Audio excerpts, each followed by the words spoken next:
இது மத்தன் பச்சடி. மத்தன் சொன்னா வந்து மஞ்சள் பூசணிக்காய் ஓகே பச்சடி பண்ண போறேன்.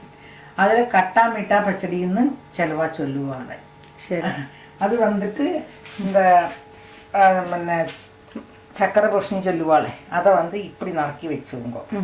ஓலனுக்கெல்லாம் நறுக்கிற மாதிரி இந்த மாதிரி பட்டை பட்டையாக நறுக்கி வச்சுக்கணும். கொஞ்சம் மாங்காயும் போட்டுங்க. கொஞ்சம் புளி கம்மியாக விட்டா புரிஞ்சுட்டு தான் மாங்காய் போட்டுருக்கேன். மாங்காய் கிடைக்கலன்னா நீங்கள் போடலைன்னாலும் விரோதம் புளியை விட்டே பண்ணிக்கலாம். கொஞ்சம் புளி கரைசல் வச்சுருக்கேன். இது சின்ன நெல்லிக்காய் உங்களோட ஒரு நல்ல ஒரு நெல்லிக்காய் எவ்வளோ ஒரு சின்ன சுமாராக இருக்கிற நெல்லிக்காய் எவ்வளோ எடுத்துட்டு கரைச்சி வச்சுருக்கேன். அது கொஞ்சம் ரிச்சாக இருக்கிறதுக்கு கொஞ்சம் தேங்காய் பாது கடைசியில் இறக்கி வச்ச பின்ன விடுறதுக்கு உப்பு மஞ்சப்பொடி வெல்லம் பொரிச்சு இது 2 தேங்காயில் 2 கடுகும் ஒரு கடுகும் பொரிச்சு போடணும். இந்த தேங்காயில் 2 அதிகம் வேண்டாம். அது அரைக்கிறதுக்கு கொஞ்சம் தேங்காய் கடுகும் போடணும். பொரிச்சு கொட்டுறதுக்கும் கடுகு வச்சுக்கணும். அது போட்டிருக்கேன். அதுக்கு ஒரு மிளகாயும் ஒரு பச்சை மிளகாயும் ஒரு வரமிளகாயும் வச்சுருந்தா எங்களுக்கு அதிக எருவு வேண்டாம். எருவு வேணும்னுள்ளவா இன்னும் காரத்துக்கு வேண்டி வச்சுக்கலாம். ஓகே. அப்போ கருவேப்பிலை அவ்வளோதான் இருக்கு. அதை இது அப்போ இதில் புளி கரைசல விடுறேன். பொரிச்சு கொட்டு அவசானம். அதில் நல்ல நம்ம அத்தனும் மாங்காயும் வேகட்டும். மஞ்சப்பொடியும் போட்டு வச்சு விடணும். சரி.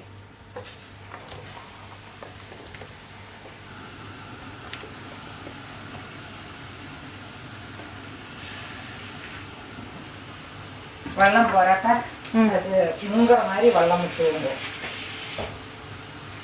வேகணுமே. ஆமாம், அதுக்கு வேண்டி. ஓகே. இது மிளகு வீட்டுக்கு சாப்பிட்டுக்கலாம், நல்லா இருக்கும். ஒரு நேரம் கூட்டானா கூட இது வச்சு சாப்பிடலாம். சாத்துக்கும் பேசி சாப்பிடலாம். இந்த உப்பு போடுறேன். சரி. மஞ்சப்பொடி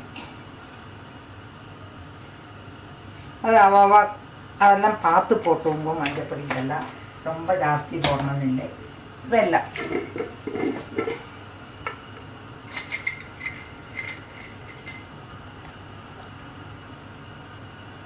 வெல்லம் போட்டிருக்கேன்.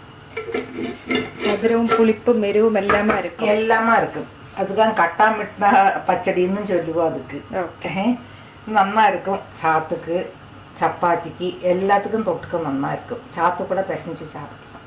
அது வேகட்டும்ல. அது வேகட்டும். அதுக்குள்ள நான் அதை அரைச்சி வச்சுக்கிறேன். இந்த தேங்காயும் ஒரு வரமிளகாயும் ஒரு கொஞ்சம் பச்சை மிளகாயும் கொஞ்சம் வரமிளகாயும் 2ம் சேர்த்து எடுத்துக்கலாம். கடுகும் போட்டிருக்கேன். இதை அரைச்சிக்கணும். தேங்காய் பாலை பொங்கி வச்சுவோங்க முன்னாலேயே. இப்படி எல்லாத்தையும் இன்கிரீடியன்ஸ் எல்லாம் முன்னாலே ஒரு சாதனம் சேர்த்துக்கு எடுத்து வச்சிருந்தா உங்களுக்கு சமையல் ஈஸியா போகும். ஒன்று மறந்து ஒன்று சேதுன்னு வராது. ஈஸியா சமையல் முடிஞ்சு போயிடும். ஓகே சரி. அப்போ அது வேகட்டும். அதை அரைச்சி எடுத்துக்கலாம். ஆமாம். இது நல்லா வெந்தாச்சு. வெந்தாலே இந்த கலர் இப்படி மாறிவிடும். அதில் வந்துட்டு இந்த தேங்காய் பச்சை மிளகாய் வரமிளகாய் அரைச்சி வச்சிருக்கேன். அதை விட்டுவோங்க. ஓகே. அதை விட்டதும் நீங்கள் கேஸ் ஆஃப் பண்ணி விடலாம். ரொம்ப தலைக்கணும். ஓகே. அப்புறம் தலைச்சாக்கு. இதில் கடுகும் இருக்குல்ல? கடுகும் இருக்கு. உங்களுக்கு திக்னஸ் வரலன்னா நீங்கள் அரிசி பொடியோ ஏதாவது கொஞ்சம் போட்டுக்கோ. இந்த திக்னஸ் போதும். இது ஒரு தலை வந்திருக்கோம். தலை வந்ததும் அதை நிறுத்தி விடலாம். இப்போ தேங்காய் பால் இருக்கு இல்லையா, இதை எடுத்து வச்சிருக்கோமே, தேங்காய் பால் கொஞ்சம் ரிச்சாக இருக்கிறதுக்கு அந்த தேங்காய் பால்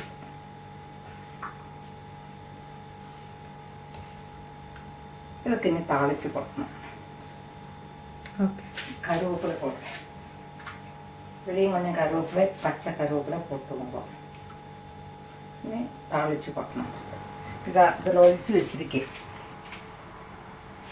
அது வேற பாத்தில் இப்போ அதுக்கு பொரிச்சு கொட்டி விடுறோம். எண்ணெய் விட்டுருக்கலாம். எண்ணெய் விட்டுருக்கேன். ஒரு தேங்காய் எண்ணெய் ஒரு ஸ்பூன் விட்டுருக்கேன். அதில் கடுகு மிளகா வைக்க கருவேப்பிலை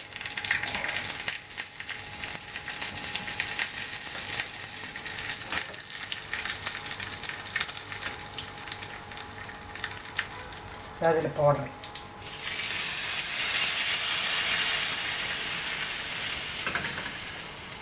எல்லாத்துக்கும் தொட்டுக்க நல்லா இருக்கும். ஓகே இதுதான் இல்லை இதுதான்